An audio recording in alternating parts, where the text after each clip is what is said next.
এই যে আপনাদের দেশে অনেক বড় বড় এমপি মন্ত্রী মিনিস্টাররা কবরে চলে গেছে, যতদিন ক্ষমতা ছিল মানুষ ঘুরঘুর করে পিছনে দৌড়াইছে। আজকে অনেকে কবরে চলে গেছে, তাদের কবরের কাছে আর কেউ যায় না। কথা কন না কেন, ঠিক কিনা? তার অর্থ হলো বান্দা সতর্ক হন, দুনিয়ার থেকে কবরের সামান আনিয়ে কবরে যান। বুঝাইতেছি, আজকে হয়তো বুঝবেন না, কিন্তু কবরে চলে যাওয়ার পরে বুঝে আর কোনো লাভ নাই। এই জন্য কিয়ামতের ময়দানে কিছু মানুষ আল্লাহু আকবার হাতের গোশত কামড়াবে, কামড়ায় টেনে টেনে ছিঁড়ে ফেলবে। হাদিসের পরিভাষাতে আসছে গোশত কামড়ায় টেনে ছিঁড়বে, পায়ের গোশত কামড়ায় টেনে ছিঁড়বে, হাতের গোশত কামড়ায় টেনে ছিঁড়বে। সে যেইখানে মুখ দিয়ে লাগাল পাবে সেখান থেকে কামড়ায় গোশতগুলি টেনে টেনে ছিঁড়ে ফেলবে। আর আল্লাহ হাসরের মাঠ, বিরাট বড় মাঠের একটা প্রান্তরে এই দল মানুষদেরকে আলাদা করবে। এরা কারা? আল্লাহর কোরআন বলতেছে, ওয়া আনফিকু মিম্মা রাযাকনাকুম মিন ক্বাবলি আইয়াতিয়া আহাদাকুমুল মাউত।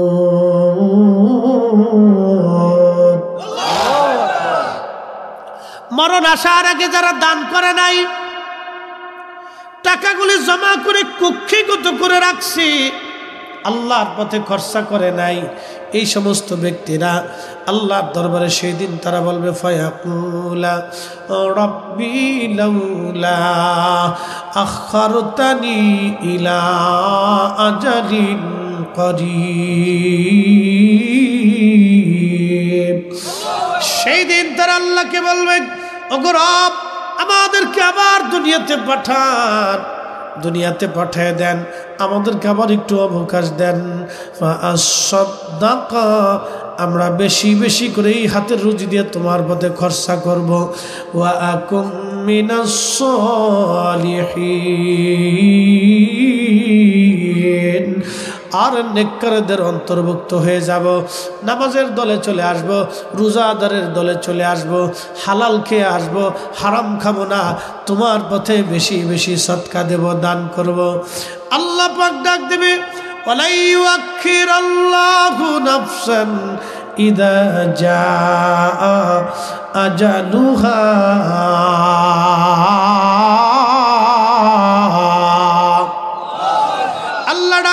বান্দারে, তোমার জিন্দেগীর সময় শেষ, তোমার জীবনের সময় শেষ, আর পারবা না। আমি আল্লাহ যাকে একবার হায়াত শেষ করে দেই, দুনিয়াতে তার কোনো হায়াত হবে না। এবং যার জিন্দেগীর কবর চলে আসবে, পৃথিবীতে তাকে আর ফেরত পাঠানো হবে না। আমরা যারা একবার চলে যাব, আর দুনিয়াতে আসার সুযোগ নাই। একবার হায়াতের গণ্ডি শেষ হয়ে গেলে থাকার আর সুযোগ নাই। জিন্দেগি তোর যাইরে ফাঁকি দিয়া রে সোনার আদম, জিন্দেগি তোর যায় ফাঁকি দিয়া। ও আদম রে, পাক ধরিয়া গেছে দাড়ি, দন্তবাসে গোটা চারি, সমন জারি গিয়াছে কুরিয়ারে সোনার আদম, জিন্দেগি তোর যায় ফাঁকি দিয়া। কিয়ামতের মাঠে এক পাশে আল্লাহ পাক এই দলকে রাখবে যারা গোশত কামড়ায় কামড়ায় টেনে টেনে ছেড়ে ফেলবে। আর এক দল থাকবে যাদের সম্পদগুলি সেই দিন সর্ব আকৃতি করি আল্লাহ পাক বিরাট বড় সাপ শরীরের মধ্যে বেচাইয়া, গলার মধ্যে বেচাইয়া আল্লাহর বান্দার মুখের মধ্যে কামড়াইতে থাকবে। কামড়ায় কামড়াইয়া গোশতগুলি নিয়ে চলে যাবে, আবার গোশত হবে। নবীজি বললেন, উম্মতের আরে ওই সাপে একবার কামড় দিলে 40 বছর পর্যন্ত শরীরে শুধু বিষের ক্রিয়া চলতে থাকবে। কি কঠিন যন্ত্রণা সেই দিন চলতে থাকবে। গোশতগুলি উঠিয়ে ফেলবে আবার গোশত হবে, আবার কামড়ায় উঠায় ফেলবে, আবার গোশত হবে। সেই দিন সর্বাকৃতি সাপ ডেকে বলবে, ও বান্দা, দুনিয়াতে তুমি সম্পদ জমা করছিলে অবৈধভাবে, এই সম্পদগুলি আমি আজকে তোমার এইভাবে আমি কামড়াইতে থাকবো। কতদিন কামড়াবে, কতদিন এইভাবে চলতে থাকবে? কোরআন বলতেছে তাআরুজুল মালাইকাতু ওয়ার রূহু ইলাইহি ফি ইয়াউমিন কানা মিকদারুহু 50,000 সানা। দুনিয়ার 50,000 বছর এক জায়গা করলে যত বিরাট হবে, হাসরের একটা দিন হবে তত বিরাট। সেই দিনের কোটি কোটি বছর পার হবে। একসাথে হবেন আল্লাহু আকবার। তাহলে বলেন ভালো আছি না নাই? জোরে বলেন ভালো আছি না নাই? কম খাই কিন্তু ভালো আছি, চিন্তা মুক্ত আছি। কিয়ামতের ময়দানে চিন্তা করা লাগবে না। 1,00,000 মুসলমান, হাই হাই, দুনিয়ার 50,000 বছরে এক জায়গা করলে যত বিরাট, হাসরের একটা দিন হবে তত বিরাট, তত বিরাট। সেই দিনের কতদিন হাসরের মাঠে আপনি কাটাবেন, পরিসংখ্যান আপনারা দিয়ে যায়। খুব মনোযোগ দেন। আল্লাহ সৃষ্টির মধ্যে যত ফেরেশতা আছে সবাইকে আল্লাহ ডাক দিবে, জিব্রাইল, জিব্রাইল তুমি হিসাব বুঝাই দাও। জিব্রাইল হিসাব টান দিবে। মিকাইল হিসাব বুঝাই দাও। ইসরাফিল হিসাব বুঝাও। আজরাইল যত সৃষ্টির জান কবজ করছো হিসাব বুঝাও। আজরাইল আল্লাহর সামনে দাঁড়ায় দাঁড়ায়া কোটি কোটি কোটি কোটি সৃষ্টির জান কবজের হিসাব আল্লাহর সামনে বুঝাবে। তাহলে কত সময় লাগতে পারে বোঝেন তো? আল্লাহ হিসাব টান দিবে, সমস্ত ফেরেশতাদের হিসাব আল্লাহ টান দিবে। আল্লাহু আকবার। তামাম পৃথিবীর মানুষকে যদি বলা হয় দুনিয়ার বালি গুনে গুনে শেষ করে দেন, সবাই বালি গুনে শেষ করে দিবে। দুনিয়ার গাছ গুনে গুনে গণনা করে দিবে, পশু পাখি গুনে শেষ করে দিবে, কিন্তু আল্লাহর ফেরেশতা গুনে গুনে শেষ করতে পারবে না। এত ফেরেশতা আল্লাহ রাব্বুল আলামিন হিসাব টান দিবে। তোমার জীবনের হিসাব দাও। ফেরেশতাদের 2-1 বছরের হিসাব না রে বাবা, কোটি কোটি বছরের হিসাব আল্লাহ টান দিবে। ফেরেশতাদের হিসাব শেষ হয়ে যাবে। এরপরে মানব জিন জাতির হিসাব টান দিবে। কোন জিনের বয়স 5,000 বছর, কোন জিনের বয়স 10,000 বছর, কোন জিনের বয়স 20,000 বছর, কোন জিনের বয়স 60,000 বছর, কোন জিনের বয়স 50,000 বছর, কোন জিনের বয়স 10,000 বছর। এইভাবে কোটি কোটি জিনদের হিসাব আল্লাহ টান দিবে। এ সবার হিসাব, জিনদের হিসাব আল্লাহ নিয়ে নিবে। এরপরে মানব জাতির হিসাব আল্লাহ টান দিবে। তখনও তারে সাপে কামড়াবে। কিসে কামড়াবে? সাপে। তখনও তারা গোশত কামড়ায় ছিড়বে। কি কামড়ায় ছিড়বে? গোশত কামড়ায় ছিড়বে। তাহলে আমরা মানুষেরটা মারি নেই, মানুষের হক নষ্ট করি নাই। ভালো আছি না খারাপ আছি? কথা কন না কেন? ভালো না খারাপ? আমরা সুদ ঘুষ হারাম থেকে আল্লাহ আমাদের বাঁচাইছে। ভালো আছি না খারাপ আছি? তাহলে একসাথে বলবেন না আলহামদুলিল্লাহ। ওরা যারা মানুষেরটা মাই রেখেয়া সুখে থাকতে চাইতেছে, ওদের যে কত কঠিন দিন সামনে আসতেছে নিজেও জানে না। আহা, কত কঠিন দিন যে আসতেছে নিজেও বুঝে না। কত কঠিন দিন আসতেছে। ইয়া রাব,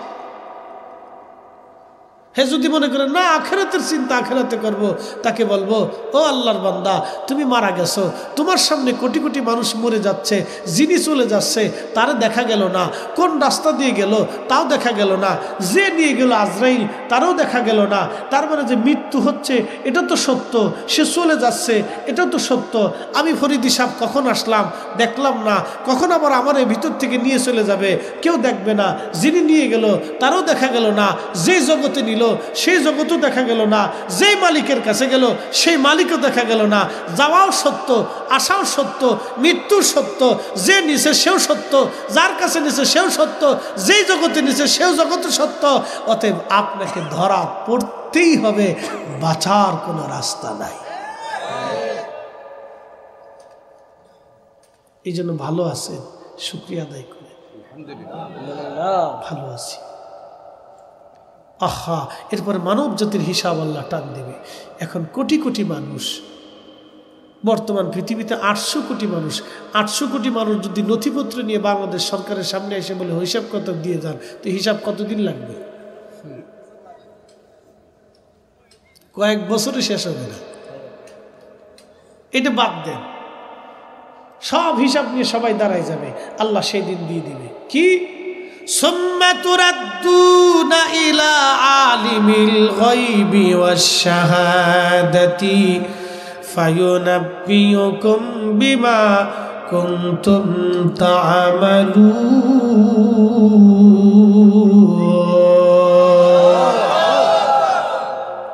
তুমি ওপেনে গোপনে যা করতে, আল্লাহ সেই দিন তোমার আমলনামা দেখাই দিবে, দেখো তুমি এটা এটা করছো। হিসাব আল্লাহ টান দিবে। পৃথিবীতে আদম শফিউল্লাহ থেকে কিয়ামত পর্যন্ত যত মানব জাতি, আহা হাজার হাজার বিলিয়ন কোটি কোটি মানুষের হিসাব আল্লাহ টান দিবে। সেই হিসাব শেষ হবে ততদিন পর্যন্ত সাপে কামড়াইতেছে, ততদিন পর্যন্ত সে নিজের গোশত কামড়ে টেনে টেনে শিখতেছে। করলাম কি জীবনে, কি করছি জীবনে, কেন অবৈধভাবে সম্পদ রুজি করলাম, কেন মানুষের হক নষ্ট করলাম,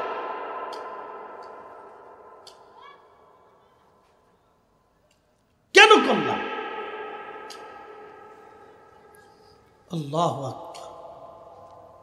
সেদিন আল্লাহ পাক এইভাবে হিসাব টান দেবে। আফসোস করতে থাকবে, আফসোস করতে থাকবে। ও নবীর উম্মত, একটা কথা মনে রাখবেন, অন্যের সম্পদ মারিয়ে দিয়ে আর সন্তানকে বড়লোক বানাইয়া কবরে যাওয়ার মতো বুকামি পৃথিবীতে আর কিছু নাই। অন্যের সম্পদ মাইরে দিয়ে, অন্যের হক নষ্ট করিয়া সন্তানকে বড়লোক বানাই দিয়ে কবরে যাওয়ার মতো বুকামি পৃথিবীতে জীবনে কিচ্ছু হইতে পারে না। আপনি নামাজ ছাড়ছেন, আল্লাহকে বলবেন রব ভুল হয়ে গেছে, আল্লাহ মাফ করে দিতে পারে। কিন্তু গরিবেরটা মাইরে দিয়ে খাইছেন, কিয়ামতের ময়দানে আল্লাহ মাফ করবে না। কোনো মাফ নাই, কোনো সুযোগ নাই। আমি করোনার সময় মানুষ আমার কাছে টাকা পাঠাইছে, লক্ষ লক্ষ টাকা দিছে, যাহা দিছে আমি তো তাহা দিছি, বরং আমি আমার কাছ থেকে দেই, এখনো দেই, আমি এখনো দেই। প্রত্যেক রমজানে যাহা দিয়েছি তার চেয়ে ডাবল দিই আমি। না, এটা মানুষের আমানত। আমি এত বোকা না যে মানুষের হক আমার সন্তানের জন্য বরাদ্দ দিয়ে কিয়ামতের ময়দানে ফরিদ হিসাবে 18 কোটি মানুষের মামলা নিয়ে হাতে দাঁড়াবে। এত বলদ আমি না, এত বলদ আমি না। মনে রাখবেন কথাটা, সারা জিন্দেগির জন্য মনে রাখবেন। আমার বাপেও আমাকে শিক্ষা দিয়ে গেছে, আমাদেরকে না খেয়ে থাকবি, মানুষের হক নষ্ট করবি না। আমার বাপ এন্তেকালের 3 দিন আগে সবার দিন আদায় ঋণ পরিশোধ করে দিয়ে ক্ষমা চেয়ে তারপরে মারা গেছে। আমি সেই বাপের সন্তান।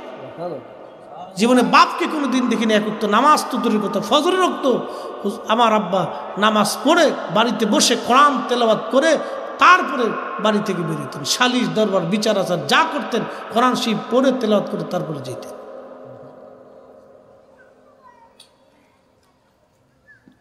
প্রিয় উপস্থিতি, এই জন্য এগুলি আপনার রক্তেরও একটা ব্যাপার স্যাপার আছে।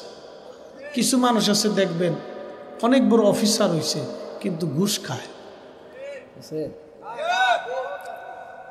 অন্যের হক মাইরে দিয়ে খাইতে পারলে সে মনে করে আমি বড় চালাক।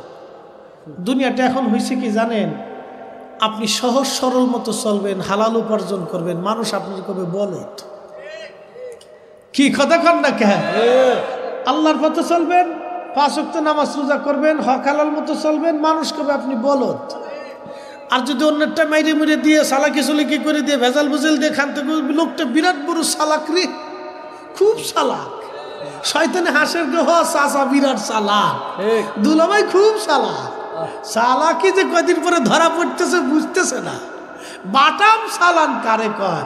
খালি হাদিস থেকে বলতেছি, তারুজু মালাইকাতু আর রূহের তাফসীর থেকে ইমাম ইবনে কাসির লেখছেন, সমস্ত মানব জাতির হিসাব হবে, তারপরে আল্লাহ পশু পাখির হিসাব ডাক দিবে। একসাথে বললেন আল্লাহু আকবার। কোন জাতির হিসাব ডাক দিবে? পশু পাখির হিসাব ডাক দিবে। আপনারা মনে করেন যে আমি এই যে টাকা পয়সা আপনাদের নিয়ে কি করি? শোনেন, এবছর 10 লক্ষ টাকা ট্যাক্স নিছে সরকার আমার কাছ থেকে। আমি আমার সরকারের টাকা, উকিল বলছে, উকিল কয় কোনো সিস্টেম করে দেবো। আমি কই না, 1 টাকাও সিস্টেম করবেন না, কারণ এটা রাষ্ট্রের জিনিস। 18 কোটি মানুষ মামলা করবে কিয়ামতে, ফরিদ হিসাব আপনি আমার হক নষ্ট করছিলেন। বলছে দিয়ে দেন। বলছি এতগুলি টাকা, আমি কিছু করার নাই তো, উনি পাবে দিয়ে দিবে। আমার স্ত্রী আমাকে বলল যে একটু সিস্টেম করা যায় না উকিলের সাথে। বললাম না, কোনো সিস্টেম আমি করবো না। আমি সিস্টেম করি তোমাদেরকে দিয়ে কিয়ামতের ময়দানে আমি আসামি হয়ে থাকবো, আর তুমি রঙ্গমঞ্চে করে খাইয়ে দিয়ে খুব খারাপ করবা। ও সাতার ব্যাপারে আমি নাই। যা আছো আলহামদুলিল্লাহ শুক্রিয়া আদায় করো, আল্লাহ কম দিতেছে না তোমার। এত বলো দাবি এই ব্যাপারে আমি খুব সতর্ক।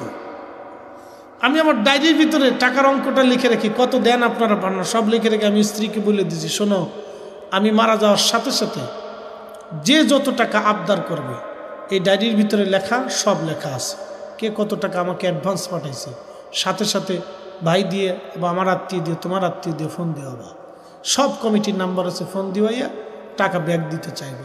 যদি কেউ মাফ করে দেয় আলহামদুলিল্লাহ, যদি মাফ না করে টাকা ফেরত দিয়ে দেবো। যদি না দাও তাহলে তুমি দায়ী থাকবা, আমি না। কারণ এই 10 জনের টাকা, এটা তো আমার টাকা নয়, কমিটি ওনার একার টাকা না, তো 10 জনের টাকা। আমি বলছি কিয়ামতের ময়দানে তোমার এই 5,000 টাকার লেগে আমি হাজার হাজার মানুষের কাছে মাপ চাইতে কিয়ামতের ময়দানে দৌড়দৌড়ি করবো, এটা আমি পারতাম না। এত সময় আমার হাতে নাই। আমি একবার সুন্দর করে একদিন বসায় পরিসংখ্যান দিয়ে বুঝাই বলে দিয়ে দিছি, যদি না দাও তাহলে তুমি দায়ী থাকবা, তুমি কিয়ামতের ময়দানে দৌড়াবো, ও চিন্তা ভাবনা নেই। এরপরে আল্লাহ ওই সমস্ত বান্দাদেরকে ডাক দিবে। তখন আল্লাহ পাক বলবেন, এ সাপে যারে কামড়াইতেছে ওরে নিয়ে আয়, এই যে নিজের গোশত কামড়াইতেছে ওই দল নিয়ে আয়। এই দল আনার পরে আল্লাহ তখন তাদের হিসাব টান দিবে, আসো জীবনে কি করছিলে। ততদিনে কিন্তু কোটি কোটি বছর কামড়া কামড়ি চলে গেছে, শাস্তি চলে গেছে, কঠিন যন্ত্রণা চলে গেছে, কঠিন শাস্তি চলে গেছে ততদিনে। আল্লাহ রাব্বুল আলামিন সেদিন বান্দাকে বলবে, বান্দা আসো এবার হিসাব টান। তখন আল্লাহ হিসাব টান দিবে। যদি আল্লাহর দয়া হয়, নবীজি বলছেন যদি আল্লাহর দয়া হয় তো আল্লাহ মাফ করবে, আর যদি দয়া না হয় জাহান্নামে পাঠাই দিবে। আল্লাহ আল্লাহ ইয়া রাব ইয়া আল্লাহু। এই জন্য আল্লাহ রাসূল বলেন, উম্মতরে প্রত্যেক দিন 70 বার ইস্তেগফার করো, 70 বার আল্লাহর কাছে ক্ষমা চাও, 70 বার ক্ষমা চাও। আমার দেশে যারা দোয়া মানে না, ও ক্ষমা চায় কোন সময়? কি কথা কন না কে? এই যে আর এক দল পাইছি, আর এক দল পাওয়া গেছে যে দোয়া মানে না, ও ইস্তেগফার করে কোন সময়, ক্ষমা চায় কোন সময়? মনে মনে কলা খেলি কলা খাওয়া হয়। তাহলে যারা দোয়া মানে না সব বেদাতি। আসতে কইলেন কে? এবার বেজার হয়েছেন নাকি আপনারা? জোরে বলেন, জোরে বলেন। যে দোয়া মানে না কি? বেদাতি।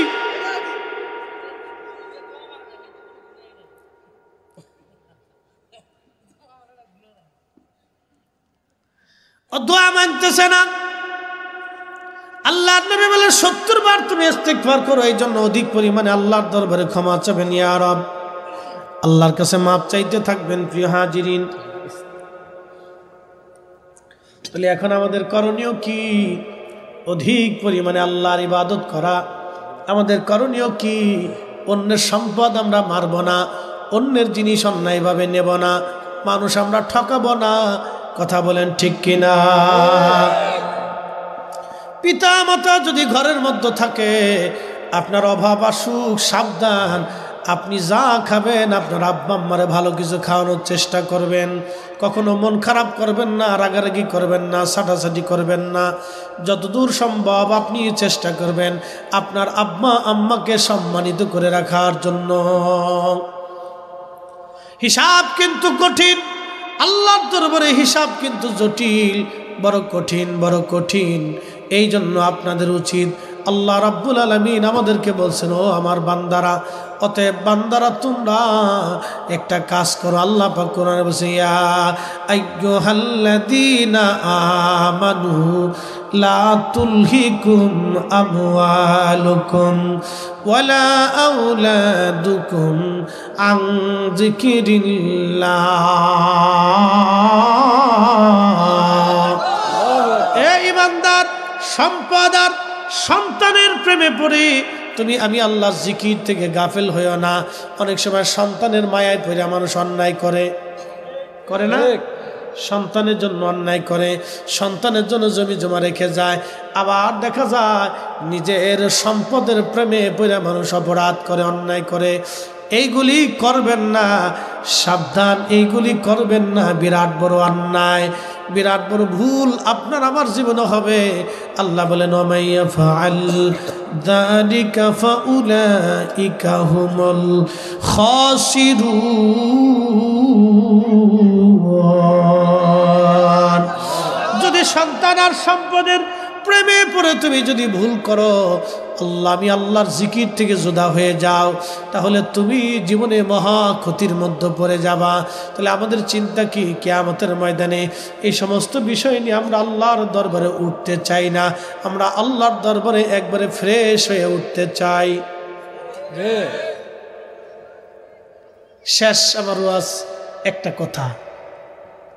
নবীর একজন সাহাবী ছিলেন, তার নাম সালমান ফারসি রাদিয়াল্লাহু আনহু। আরে 250 বছর হায়াত পাইছিলেন। সুবহানাল্লাহ কইলেন না? সুবহানাল্লাহ। কত বছর? 250 বছর।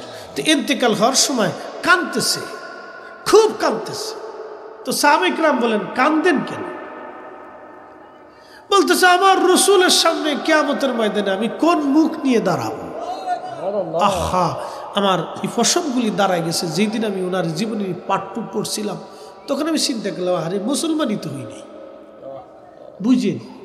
250 বছর বয়সের একজন সাহাবী, উনি কাঁদতেছে। তো অন্যান্য সাহাবীরা বলতেছে, হুজুর, আল্লাহ রসুল আপনারা খুব আদর করতেন, জীবনের সবটুকুন আপনি রসুলের কদমে শেষ করে দিছেন। আপনি প্রত্যেক মাসে 6000 দিরহাম করে বেতন পাইতেন। উনি গভর্নর ছিল ইরাকের। সব দানগুলি, টাকাগুলি আপনি বেতন পাওয়ার সাথে সাথে গরিব মানুষের দান করে দিতেন। তা আপনি কাঁদতেছেন, কারণটা কি? কয়, দেখো, আমার নবী ইন্তেকালের আগে সব কিছু আল্লাহর রাস্তায় দান করে দিয়ে একবারে নিঃসম্বল হয়ে, নিঃস্বার্থ হয়ে, দুনিয়া বিরাগী হইয়া, জাহিদ হইয়া আমার নবী আল্লাহর কাছে চলে গেছে। আমার কাছে কত সম্পদ জমা হয়েছে। বলে, কি জমা হয়েছে? কয়, একটা কাঠের পিয়ালা। হিসাব দেখেন কত পরিমাণের সম্পদ, দেখেন, বুঝছেন আপনারা? একটা কাঠের পেয়ালা আর একটা কাঠের বাসন, কাঠের একটা পেয়ালা, কাঠের একটা বাসন, মাথার একটা পাগড়ি, গায়ের একটা আবা, একটা জুব্বা, একটা তহবান লুঙ্গি আর একটা লাঠি। কি বুঝলেন? বুঝে যান। আমাদের কাপড় আছে 36টা, কারো কারো কাপড় আছে 36টা, কারো প্যান্ট আছে 15টা, কিন্তু তারপরে ওই যুবক হাফ প্যান্ট পরে রাস্তা দিয়ে আড়ে। ওর ঘরে প্যান্ট আছে 15টা, তারপরে হাফ প্যান্ট পরে রাস্তা দিয়ে আড়ে। লজ্জা নাই। আমার দেশের নারী, ওর বুরকার কাপড়ের অভাব নাই, ওর টাকার অভাব নাই, তারপরে উন্না পিছে ও থাকে আগে আগে, অর্ধ উলঙ্গ হইয়া নিজের বডি পরপুরুষকে দেখায়। ছি ছি ছি ছি। ও বলে নারী, ও বলে মুসলমান। ওর নাম ফাতেমা, ওর নাম খাদিজা, ওর নাম আয়েশা। কে রাখলো ওর নাম এগুলি?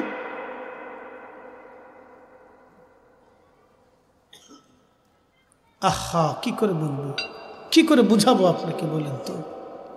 উনি কাঁদতেছে, কয়, এতগুলি সম্পদ আমার জমা হয়ে গেল, আমি নবীর সামনে কোন মুখ নিয়ে দাঁড়াবো? আমার লজ্জা করতেছে, ভয় হচ্ছে, আমি রসুলের সামনে কি নিয়ে দাঁড়াবো? সাহাবী কাঁদতেছে, হযরত সালমান ফারসি। তখনই সালমান ফারসি ডেকে বলেন, সাহাবীরা রে, তোমাদেরকে আমি একটা অনুরোধ করি, ওসিয়ত। আমার ইন্তেকালের পরে আমার তো কোনো সন্তান আদি, স্ত্রী পুত্র পরিজন কেউ নাই। তোমাদের ওসিয়ত করে গেলাম, আমার ইন্তেকালের পরে আমার কাফনের কাপড়ে যতটুকুন কাপড় লাগে, এই জুব্বা থেকে, পাগড়ি থেকে কাফনের কাপড় বানাইয়া বাকি কাপড়গুলি, লাঠিগুলি, সম্পদগুলি তোমরা আল্লাহর রাস্তে গরিব মানুষে দান করে দিবা। সালমান ফার্সির পক্ষ থেকে একবার জোরে বলা যাবে কি মারহাবা। আল্লাহু আকবার, আল্লাহু আকবার। এরা মুসলমান। বাজার ঘাটে যে সমস্ত দরিদ্র মানুষগুলি সারাদিন পরিশ্রম করার পরে 500 টাকা রুজি করে যারা বাজারে যায়, তারা জানে বাজারের কঠিন পরিস্থিতি। তারপরে মাহে রমজানে তো খরচাটা একটু বেশি, কারণ সব সন্তানই চায় বাবা যেন একটু ভালো বাজার করে নিয়ে আসে। সব বিবি চায় আমার স্বামীটা যেন অন্তত রমজানে ভালো বাজারটা নিয়ে আসে। এইগুলি আমাদের মৌলিক চাহিদা, দৈনিক চাহিদা। আমি কি বলবো, এই সমস্ত কিছু বড় বড় ব্যবসায়িকদের কারসাজি। সরকারের দোষ আমি কেমনে দেব বলেন? অনেক সময় বাজার নিয়ন্ত্রণ করতে তারা হিমশিম খায়। আপনি হয়তো সরকার বা বিরোধী দলের দোষ দিবেন, কিন্তু না না, আমার আপনার মতো ঘাপটি মেরে বসে থাকা কিছু অসাধু ব্যবসায়ী আছে যারা হাজার হাজার কোটি টাকার ব্যবসা করে। ধরেন খেজুর নিয়ে আসছে, সে 1000 কোটি টাকার খেজুর নিয়ে আসছে, মাল ছাড়ে না, কয় মাল নাই। আল্লাহ রাব্বুল আলামিন, আল্লাহকে ভয় করা লাগবে। মাহে রমজান আল্লাহ দিলেন লাআল্লাকুম তাত্তাকুন, আমরা যাতে মুত্তাকি হতে পারি, আল্লাহকে ভয় করার মতো ভয় করতে পারি, সেই জন্য আল্লাহ মাহে রমজান দিলেন। এই যে রোজা আমার আল্লাহ দিবেন, রোজা সামনে আসতেছে, আমাদের করণীয় কি? শুধু কি নিজেরা ইফতার করব না, আমরা আমাদের প্রতিবেশী, আত্মীয় স্বজন যারা আছে, হত এবং দরিদ্র, এমনও মধ্যবিত্ত ফ্যামিলি আছে যার ছেলেটা অল্প রুজি করে কিন্তু ভালো কিছু খাইতে মন চায়, লোকটা খেতে পারে না, এরকম আছে না নাই? অনেক ফ্যামিলি আছে শরমে আপনার সামনে কিছু বলবে না, কিন্তু অনেক বড় কষ্ট আছে। আমরা হালাল হারামগুলি বেঁচে চলাটা আমাদের জন্য দায়িত্ব। এই জন্য মাহে রমজান আসছে কেন? লাআল্লাকুম তাত্তাকুন, আমরা যাতে মুত্তাকি হই, আল্লাহকে ভয় করি, ভয় করার মতো আল্লাহকে ভয় করি। শুধু মুখে মুখে ভয় করলে হবে না, ভয় করার মতো আমাদেরকে ভয় করতে হবে। এর অর্থ হচ্ছে উনি সামান্য পরিমাণ হয়তো বাড়তি, আমারটা হয়তো কম, উনি হয়তো দামি একটু পোশাক পরবে, ওনার জুব্বাটা, ওনার কাপড়টা হয়তো 1000 টাকা গজ হবে, আমারটা হয়তো 300 টাকা হবে, ওনারটা হয়তো 1200 টাকা গজ হবে, আমারটা হয়তো 200 টাকা হবে। ওনার কাপড়ও যা, আমার কাপড়ও তা, একই রকম। ওনার ফ্যানটা হয়তো একটু দামি হবে, অথবা এসির মধ্যে ঘুমাবে, আমি হয়তো ফ্যানটা খরখর খরখর করবে। অতএব পার্থক্য কিন্তু বেশি না। এই সামান্য পার্থক্যের জন্যে আমরা আখিরাত নষ্ট করব না। কি কথা বলেন, ঠিক না বেঠে?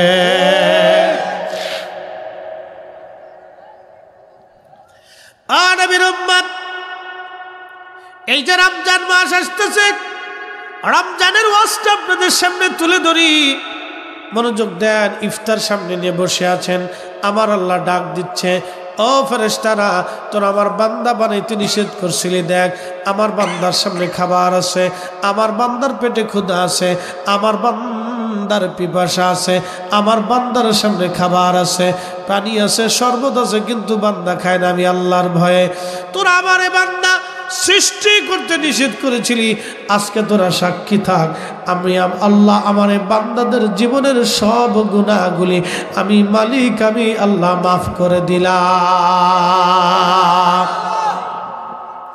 এখন প্রশ্ন, ইফতার কি একা করবেন না আরো 10 জন নিয়ে করবেন? আরো 10 জন নিয়ে করবেন। বলে হুজুর কারণটা কি? আল্লাহর নবী বলেন, সাহাবীরা রে, তুমি একা ইফতার করিও না, যদি সম্ভব হয় তোমার রোজাদার ভাইকে একটা খেজুর দিয়ে হলে ইফতার করাও। সাহাবী বললেন, ইয়া রাসূলুল্লাহ, খেজুর দেওয়ার মতো অর্থ আমাদের নাই। এমন এমনও সাহাবী আছে যার কাছে কোনো খেজুর নাই দেওয়ার মতো।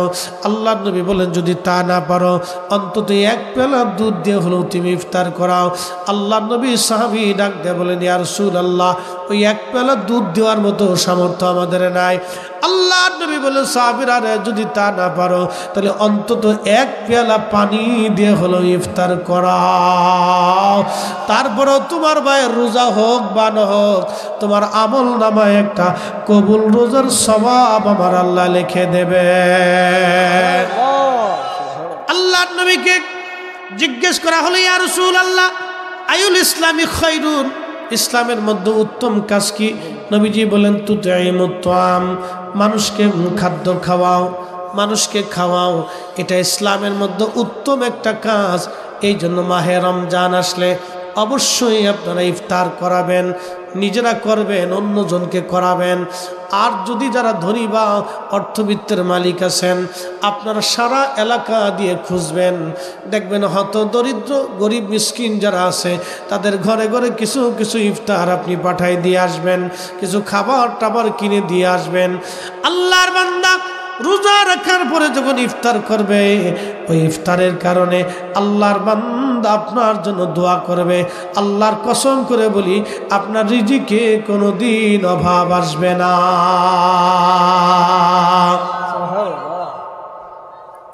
মাহে রমজানে কেউ যদি একটা নফল ইবাদত করে অন্য মাসে একটা ফরজ ইবাদতের সমান সওয়াব হয়ে যায়। মাহে রমজানে কেউ যদি একটা ফরজ ইবাদত করে অন্য মাসে ৭০টা ফরজ ইবাদতের সমান সওয়াব নেকি আমার আল্লাহ বান্দার আমল নামায় লিখে দেয়। বন্ধুগণ আমার, মাহে রমজানে রোজার মৌসুম, নেকির মৌসুম হচ্ছে মাহে রমজান।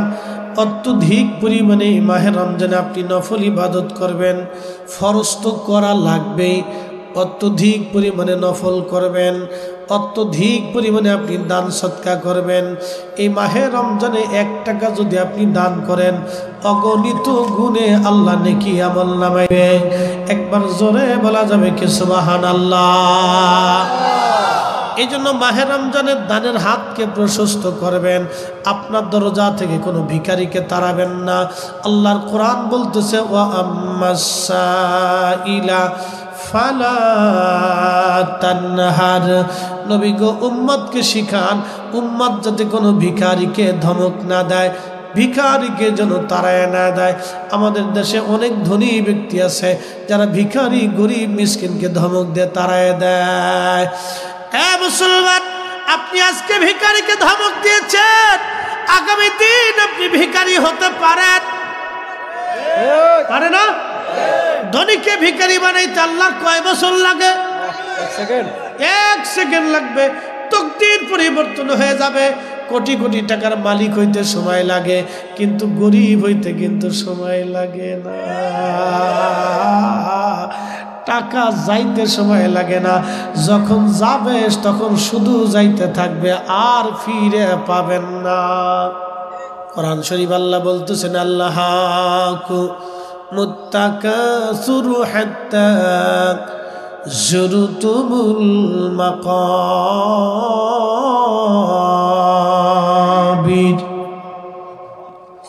দুনিয়ার সম্পদের প্রাচুর্যের প্রতিযোগিতায় মানুষ আল্লাহকে ভুলে যায়। এই যে বর্তমান সময়ে সুদে কারবারি কইরা, ঘুষে কারবারি কইরা, মানুষের হক নষ্ট করে অনেকে কোটি কোটি টাকার মালিক হয়। কে কত টাকার মালিক হবে প্রতিযোগিতা লাগছে, কথা কোন ঠিক কিনা?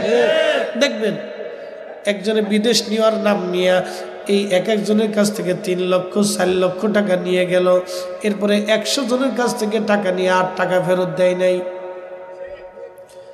এরকম দেখা যায় 2, 4, 10, 20, 50 কোটি টাকা সে মাইরে দিছে।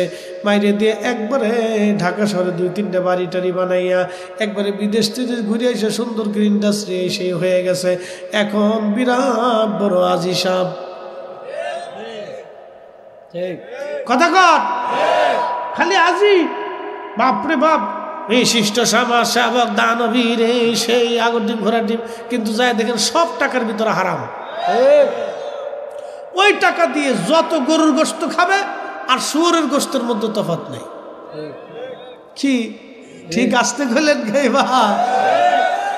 ওই হারাম টাকা দিয়ে যত গরুর গোশত, খাসির গোশত, মুরগার গোশত, মাছ কিনে খাবে, ওই কুত্তার শুয়োরের গোশতের মধ্যে কোনো তফাৎ নাই। ওই টাকা দিয়ে হজে যাবে, ওই যেই গরুর গোশত, দুম্বার গোশত, উটের গোশত খাইয়া হজ করবে, ওই শুয়োরের গোশত খাইয়া হজ করলে যা হয়, ওই টাকা দিয়ে দুম্বার গোশত খাইয়া হজ করলে তাই হবে। বুঝে তারপরে বাদ যাবেন। বিরাট বড় দানবীর হয়ে গেছে, 2-3 চিল্লে টিল্লে মাইরে টেরে দিয়ে এখন একবারে বুজুর্গ সেজে গেছে। দাড়ি সাদা, চুল সাদা, জুব্বা সাদা, পাঞ্জাবি সাদা, জায়নামাজ সাদা, মসজিদ সাদা, নিজে বিরাট বড় সাদা হয়েছে। শয়তানে আসার গায়ে উরে চাচা কত বড় সিটার রে। আমি 9 লক্ষ বছরে যা চিন্তা করি নে, ও তার সাথে 60 বছরের জীবনে বেশি চিন্তা করে ফেলছে। বুঝে যাওয়াটা জরুরি বাবাজি। দুনিয়াটা অল্প সময়ের জন্য। এই জন্য আল্লাহর কোরআন বলতেছে কতদিন, হাত্তা যুরতুমুল মাকাবির, কবর পর্যন্ত, এরপর আর সুযোগ নেই। একদিন মাটির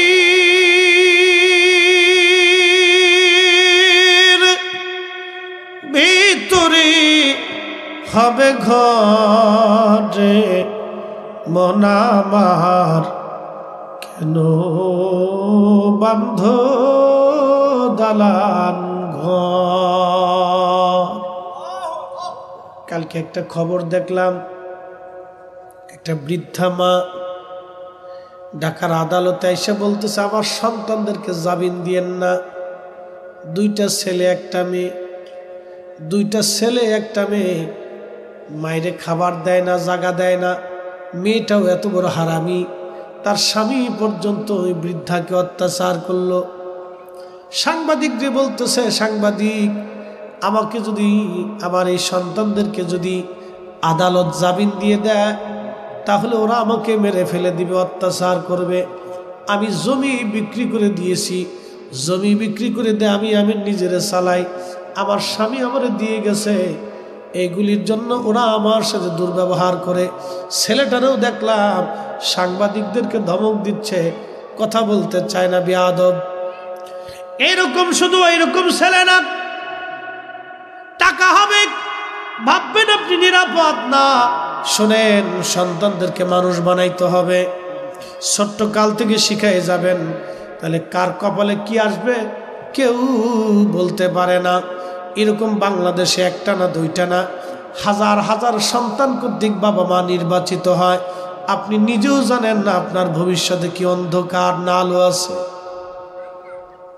যশোরে একজনে কয়েকশো বিঘা সম্পত্তির মালিক, বাপে জমি মাদ্রাসায় দান করবে, মসজিদে দান করবে, ছেলেরা দিবে না। চিন্তা করতে পারছেন? বাবার জমি আল্লাহর ঘরে দান করবে, ছেলেরা দিবে না। অথচ ওই ছেলেরে বাবা খাওয়াইলো, মানুষ বানাইলো, তাহলে উয়ে খাওয়ানো চাইতে তো কুত্তা খাওয়ানো ভালো। কি কথা কন না কেন? এগুলি খাওয়ার চাইতে কুত্তা খাওয়ানো ভালো। দিবে না ছেলেরা। পরে একটা ছেলে লন্ডন থাকে, এই ছেলেটা আইসে মামলা টামলা করে তারপরে বহুত বাবারে সেভ করছে। কি বলবেন বলেন? এই চলতেছে। স্ত্রী সে পর্যন্ত স্বামীরে অত্যাচার করে। হাই হাই হাই, দুনিয়া কোথায় চলে গেছে আপনি কল্পনা করতে পারবেন না। যে কোটি কোটি টাকার মালিক হয়েছে বিদায় সুখে আছে তা কিন্তু না। এই জন্য আল্লাহ আপনাদেরকে যে হালতে রাখছে, একসাথে জোরে বলেন আলহামদুলিল্লাহ। আল্লাহ অনেক ভালো রাখছে, কথা কন না, ঠিক কিনা? অনেক ভালো রাখছে আল্লাহ, আলহামদুলিল্লাহ। আল্লাহর দরবারে অসংখ্য শুকরিয়া, কৃতজ্ঞতা। এরকম অহরহ অনেক ফ্যামিলির মা বলতে পারে না শরমে। কয়েকদিন আগে দেখছিলেন বাংলাদেশের এক নায়কের না নায়িকার বাপে মাথার ভিতরে পিস্তল দিয়ে গুলি করে আত্মহত্যা করছিল লাইভে এসে, মনে আসেনি আপনাদের? কোটি কোটি টাকা, গুলশান বানাইতে পারি কিন্তু সুখ নাই।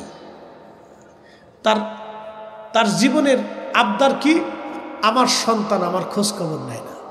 আহা, নিঃসঙ্গতা, একাকিত্বতা একটা বৃদ্ধ মানুষকে কতটা কষ্ট দিলে, সন্তান তার খোঁজ খবর না নিলে টাকার অভাব নাই, খাবারের অভাব নাই, কোনো কিছুর অভাব নাই, কিন্তু ছেলে মেয়ে বাপের খোঁজ খবর নেয় না, বাপের কাছে থাকে না। নাতি নাতকুর নিয়ে বৃদ্ধকালে একটা মার মনের কি আশা কন্ত, বৃদ্ধকালে একজন বাবা মার কি আশা থাকে? কিছু নাই, একটা আশা যে আমার ছেলের দস্তরখানায় আমি একসাথে খাবার খাবো, নাতি নাতকুর নিয়ে একসাথে চলবো, ফিরবো, হাঁটবো, খেলবো। আহা, জীবনের শেষ সময় এতটুকুনি আশা থাকে। নাতি নাতকুর নিয়ে একসাথে থাকবে, আনন্দ ফুর্তি করবে, একটু চলাচলতি করবে, নাতির আদর যত্ন করবে, একসাথে খাবে দাবে, গোসলাদি করবে, এই ঘোরাফেরা করবে, স্কুলে আনবে, মাদ্রাসায় নিবে আনবে, এটাই বুড়াকালের শান্তি। এখান থেকেও আমাদের দেশের নিষ্ঠুর ছেলেরা বাবারে জুদা করে দিছে। হয় কেউ বৃদ্ধাশ্রমে পাঠাইছে, না হয় ছেলে চলে গেছে। তোর মতো সন্তানের চাইতে কুত্তা পালা ভালো, কথা কর না। সমাজের কীট, অসুস্থ, বেমারি চলতেছে, আজকে চলতেছে। আমাদের দেশের কিছু বেডি আছে বেহাইয়া, কিছু নারী আছে খুব বেহাইয়া। কেন তোমার বাপ মারা আনলে আমি থাকবো না? নিকৃষ্ট পৃথিবীর সৃষ্টির জীব, শুয়োরের চাইতে নিকৃষ্ট। আমার কথা শুনতে খারাপ শোনা যাবে, শক্ত কথা বলতেছি, শুধু দুঃখে পড়ে। আপনি জানেন একজন মায়ের জীবনের কতটা স্বপ্ন থাকে সন্তানকে নিয়ে? সারা জীবনের একটা স্বপ্ন থাকে আমার সন্তানের সাথে একসাথে খাবার খাবো। অত কিছু বেভুজ অভুজ নারী নিজের স্বামীকে উস্কাইতে থাকে। কেন এই বুড়া মানুষ আনার দরকার নেই, ওনারা গ্রামে থাকুক, আমরা শহরে থাকি। না আমি মিথ্যা কথা বলতেছি? চলতেছে, এগুলি নীরব নির্যাতন, নীরব জুলুম, এগুলি নীরব জুলুম। একজন সন্তান কর্তৃক পিতামাতার জন্য নীরব জুলুম, বাবা সহ্য করে ওইভাবে চলতে থাকে। স্ত্রীকে বুঝায় কি করবার, ছেলে মেয়েরা বড় হয়ে গেছে, তাদের জীবন আছে, শান্তি, ওরা সুখে থাক। নিজের কষ্টকে নিজে বরণ করে সন্তানকে সুখে রাখে। আহা, বড় আফসোস এটা। দুনিয়া বড় কঠিন জায়গা। এই জন্য একমাত্র আমাদের আপন যিনি, তিনি আল্লাহ এবং তার নবী। এছাড়া আর কবরের জিন্দেগিতে আমাদের কেউ আপন নাই, কেউ আপন নাই। এই জন্য দুনিয়ার সব সৃষ্টি বান্দাকে ভুলে গেলে আল্লাহ ভুলে না, আল্লাহ ও মালিক ভুলে না। এর জন্য মালিকের দিকে রুজু হয়ে যা। কোন হুজুর বলে দেন, ইন্না সালাতি, সালাত আমি আল্লাহর জন্য পড়তে বলো, অনুসুকি, কুরবানিটা আমি আল্লাহর জন্য দিতে বলো, মাহইয়া, তার জীবনটাকে আমি আল্লাহর জন্য গড়তে বলো, মামাতি, তার মৃত্যুটাকে আমি আল্লাহর জন্য করতে বলো, লিল্লাহি রাব্বিল আলামিন। আহা, আল্লাহ বলতেছে এগুলি করতে কও হাবিব, বন্ধু আপনার উম্মত এগুলি শিখান, বলে দেন তারা যেন তার জীবনের সব আমি আল্লাহর জন্য করে, কারণ আমি আল্লাহ ছাড়া তার কেউ নাই।